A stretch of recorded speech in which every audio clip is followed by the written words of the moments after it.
Bonjour, ce matin, pendant que je vous parle, à l'Oasis se vit un culte de louange. Un temps pour être proche de Dieu, dans sa présence, dire notre reconnaissance pour qui il est, pour ce qu'il fait pour nous, avec nous, pour nous, autour de nous. Un temps comme de décentrement quelque part, un temps pour exprimer à Dieu notre reconnaissance. Et cette capsule se rend en lien avec la louange, l'adoration et le témoignage. Il me semble 3 composantes qui s'articulent ensemble dans notre vie de tous les jours. Alors souvent nous nous demandons, mais c'est quoi la louange ? Est-ce que je vais louer Dieu comme je loue une voiture ou un appartement ? Une fois que je l'ai loué, il reste à ma disposition pendant 1 mois, quelques jours, quelques temps ? Peut-être que cette question vous fait sourire, j'espère. Il y a une tendance très humaine à faire quelque chose pour obtenir quelque chose d'autre en retour. Je paye au magasin mon pain, mon journal, mon abonnement à Netflix ou mon téléphone, etc. Et en retour, je reçois un objet ou une prestation. Est-ce que je loue Dieu ? Je lui exprime ma reconnaissance pour être approuvé de Dieu ?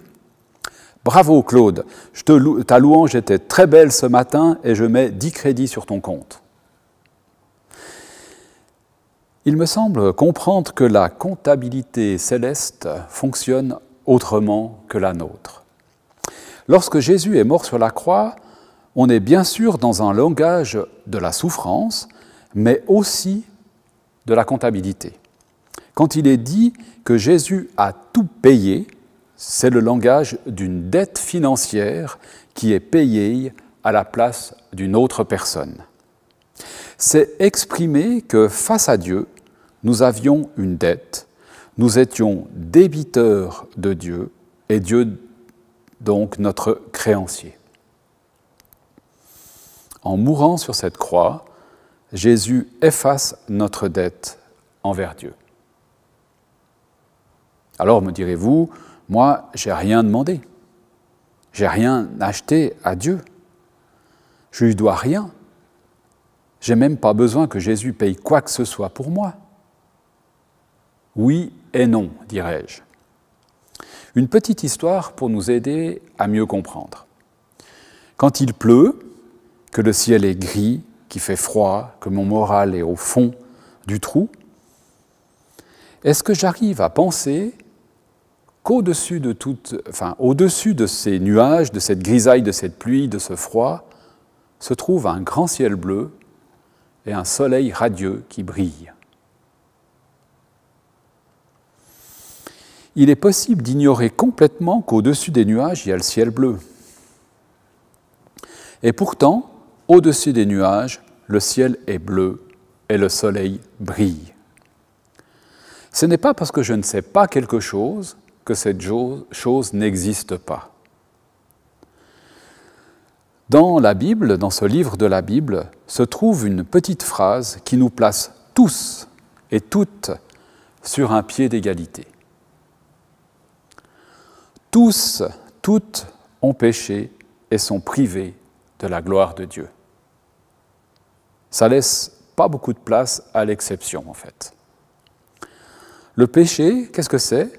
Tout ce qui nous sépare. Selon mon comportement ou mes paroles, je vais être séparé de mon copain, de ma copine. Ce que je fais ou dis a cassé la relation, la confiance.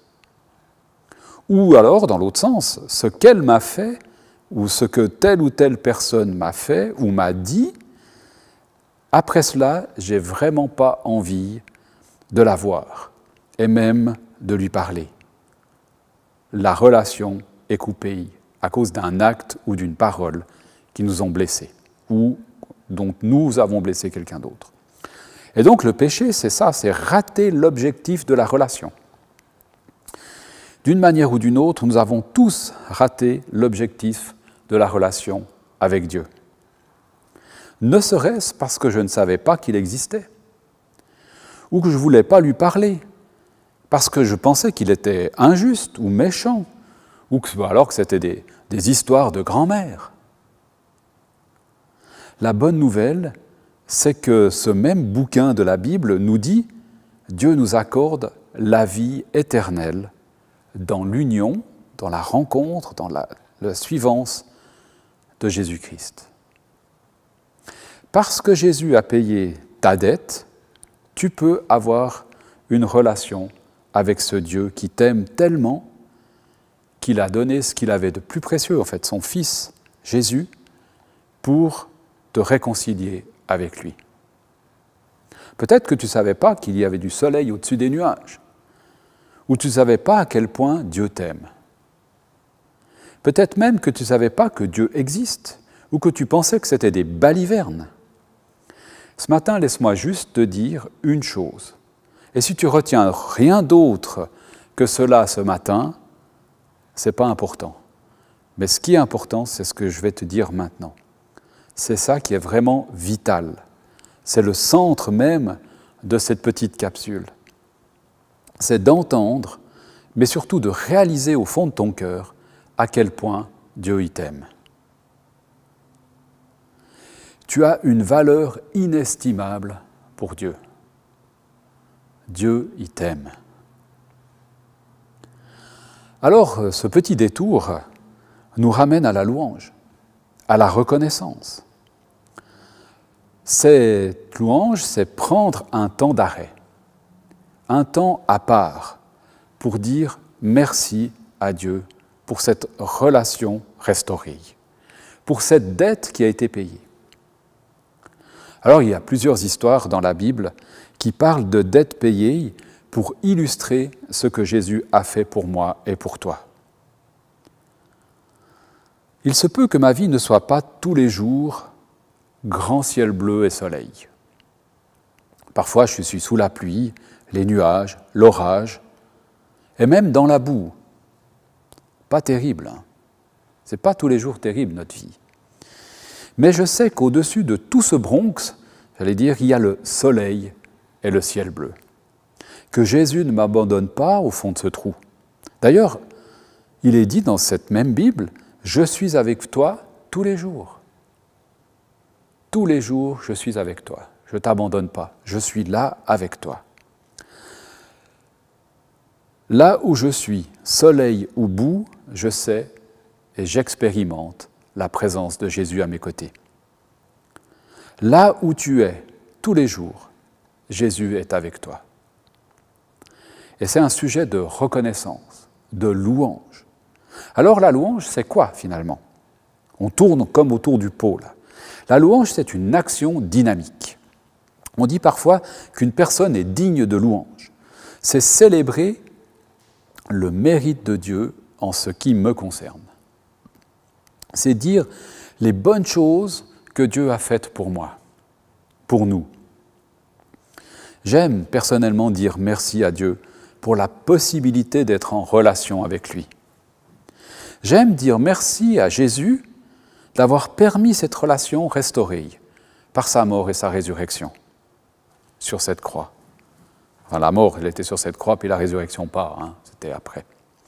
J'aime dire merci au Saint-Esprit pour sa présence dans ma vie, pour ce qu'il m'inspire. Il est mentionné que l'Esprit prend auprès du Père et nous le donne, et nous l'apporte. Me concernant, la première chose qu'il m'apporte, je trouve, justement, c'est cet amour. C'est cet amour du Père qu'il met dans mon cœur, parce qu'il m'aime. Aujourd'hui, on est reconnaissant d'avoir un travail, d'avoir la santé, de ne pas avoir chopé le Covid ou de s'en être sorti, etc. Parfois, on en vient même à oublier que tout cela provient de l'amour de Dieu. Et même si je vis des choses difficiles, même si je suis au chômage, je suis malade, je suis mourant, je suis atteint d'une maladie incurable, malgré tout cela, au-dessus de tout cela, Jésus il t'aime, Dieu il t'aime, et tu es précieux pour lui. Alors la louange, c'est d'abord dire mon amour à Dieu, comme une réponse à l'amour qu'il a pour moi. Personnellement, j'ai mis du temps pour dire « je t'aime » à Jésus. Dire « je t'aime » à Dieu, ce papa, j'avais aucun problème. Dire à Jésus « je t'aime », pour moi, c'était plus difficile. Et je ne sais pas pourquoi, mais c'était comme ça. Alors que le louer pour ce qu'il a fait pour moi, ça ne me posait aucun problème. Bref, un texte nous dit que quoi que l'on fasse, si on le fait sans l'amour, ça ne sert à rien. C'est dur, hein? Si tu n'as pas l'amour dans ce que tu fais, dans ce que tu dis, ça ne sert à rien. Sans amour, je ne suis, du verbe être, rien, nous dit ce texte. 1 Corinthiens 13, si jamais. Sans amour, je ne suis, du verbe suivre, rien d'autre que moi-même. Mon égoïsme. L'amour, ça m'ouvre à l'autre, ça m'ouvre à Dieu. Et ça vient d'abord de lui, ça vient d'abord de ce qu'il m'aime, moi comme je suis, là où j'en suis, et parce qu'il m'aime comme ça, alors je peux m'ouvrir à lui. Et si je peux aimer, c'est d'abord que j'ai été aimé. La louange, ça me situe dans le registre du merci, dans le registre de la reconnaissance. Et souvent, la louange se vit dans le chant. Dans la Bible, la louange est très souvent associée au chant. Je chante tes louanges, par exemple. Par le chant, je dis les choses que Dieu a faites. Alors, ne réduisons pas la louange à 4 ou 5 chants du dimanche matin. La louange, c'est d'abord, j'allais dire, un état d'esprit, une attitude. Voir Dieu à l'œuvre dans ma journée, lui dire merci, être reconnaissant de ce qu'il fait, et le dire, le lui dire déjà à lui. Le témoignage de ce que Dieu fait dans ma vie, c'est une forme de louange. C'est une manière de louer Dieu que de dire ce qu'il a fait dans ma vie, ce qu'il a fait pour moi, ce qu'il a fait autour de moi. Le reconnaître, le dire, le témoigner, c'est de la louange. Avant d'être un psaume dans la Bible, ou un recueil ou un chant dans un recueil, la louange est un témoignage. La louange dit ce que Dieu a fait. C'est le témoignage de ce qu'a vécu ou réalisé la personne qui a écrit ce psaume, ce texte, ce chant, etc.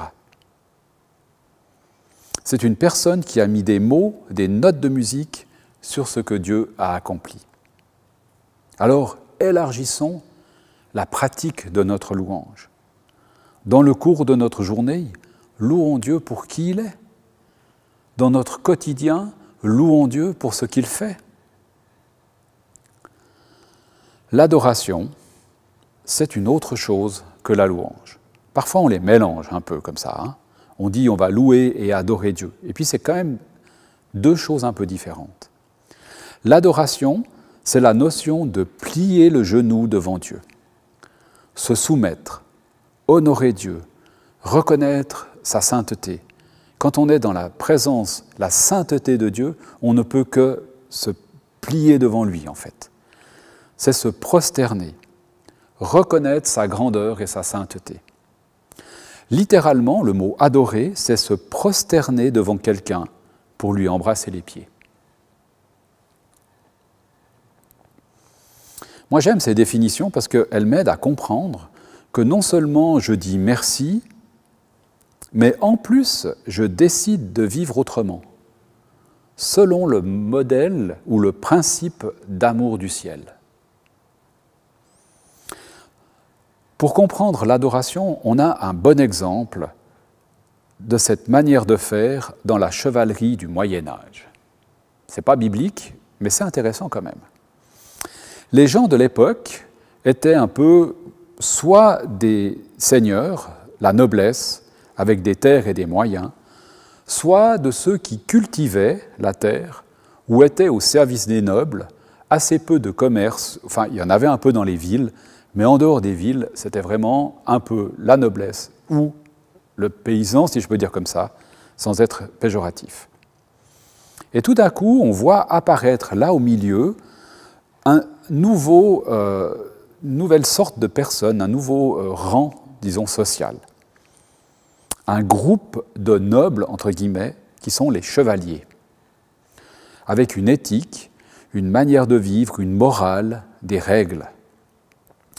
ces chevaliers étaient armés.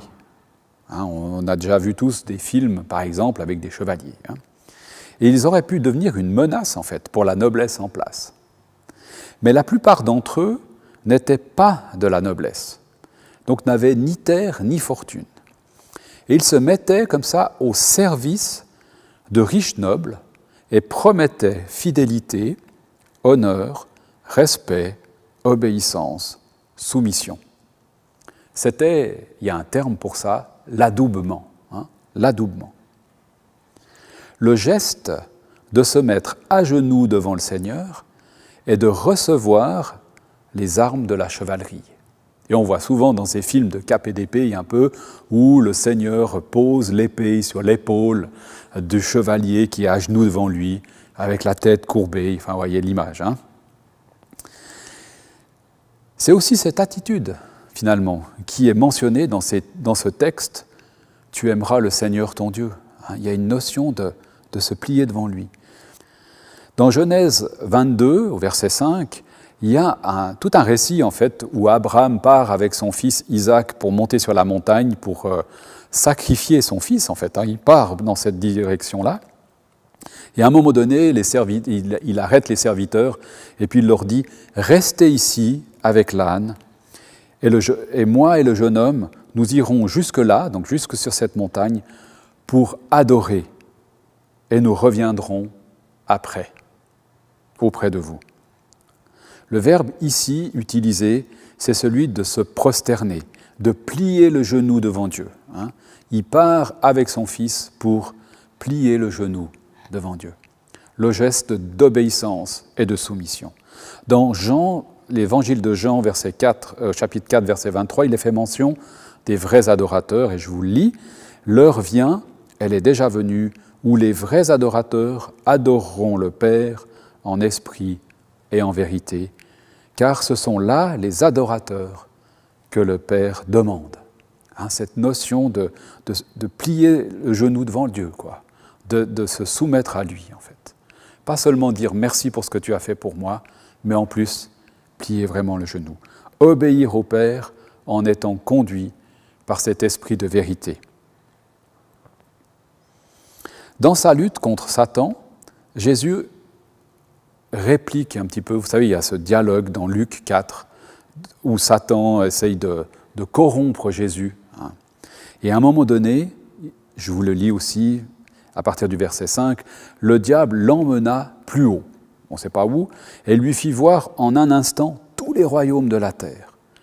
Et il lui dit, donc Satan dit à Jésus, « Je te donnerai toute cette puissance et la richesse de ces royaumes, parce que tout cela m'a été remis et je peux le donner à qui je veux. Si donc tu mets le genou à terre devant moi, tout cela sera à toi. » Et Jésus lui répond, « L'Écriture déclare, « Adore le Seigneur ton Dieu et ne rends de culte qu'à lui seul. » Il n'y a que devant Dieu que l'on a le droit, si je peux dire comme ça, de plier le genou et de reconnaître et de se soumettre à lui seul. Jésus relève l'exclusivité de notre obéissance et de notre soumission à Dieu uniquement.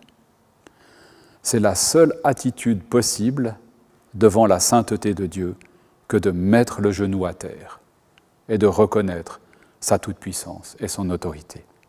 Et c'est ça l'adoration. Donc vous voyez, dans ces définitions, on voit que l'adoration, c'est différent, c'est autre chose que la louange. C'est comme une étape supplémentaire, ou peut-être précédente, peu importe. Si je comprends bien les choses, Dieu, il m'aime, il désire une relation avec moi. Il fait en sorte avec Jésus que la relation puisse être rétablie, et je suis reconnaissant pour cela. C'est la louange. Et ensuite, je continue ma petite vie tranquille, comme si de rien n'était. Ou alors, je décide que cet amour, je vais en faire quelque chose. Et c'est le principe de l'adoration, que de résister à ma vie d'avant, de plier le genou, de reconnaître que ma vie passée n'était pas forcément très en ligne avec l'amour de Dieu et la relation avec lui. C'est lâcher prise, sur ma propre vie et reconnaître cette royauté finalement, cette toute-puissante, cette autorité de Dieu dans ma vie. C'est l'adoration. C'est à la fois très simple, en tout cas à comprendre, et puis c'est à la fois très pas facile, j'allais dire. C'est un chemin de relation. Et Jésus nous dit aussi, sans moi, vous ne pouvez rien faire. Donc il y a vraiment une notion de se soumettre en fait, à cette autorité. Je ne peux pas me changer moi-même, mais je peux me laisser transformer par son amour. Je peux être sous le ciel gris et même dans la boue, mais laisser un rayon de soleil venir changer ma journée. Alors j'en arrive ainsi à mon dernier petit élément de ce partage de ce matin. C'est peut-être intéressant aussi, et j'en arrive finalement au témoignage, c'est peut-être intéressant aussi de raconter autour de nous, à nos amis, à notre famille, à notre collègue de travail, ou voilà, avec des gens avec qui on est en relation, ce que ce petit rayon de soleil, j'allais dire, a changé dans ta vie. Parce que des fois, c'est des toutes petites choses. Mais tout d'un coup, on est dans une situation compliquée, et puis là, il y a un petit truc qui arrive, un petit rayon de soleil, et ça change complètement ta journée. Et ça, quand tu le dis, c'est un témoignage. Et ce témoignage, c'est de la louange. Alors, je te souhaite une belle journée, et puis rappelle-toi qu'au-dessus des nuages, il y a le soleil qui brille, et puis laisse ton cœur être rempli de l'amour de ce Dieu qui t'aime. Et moi, je te souhaite un bon dimanche.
Thank you.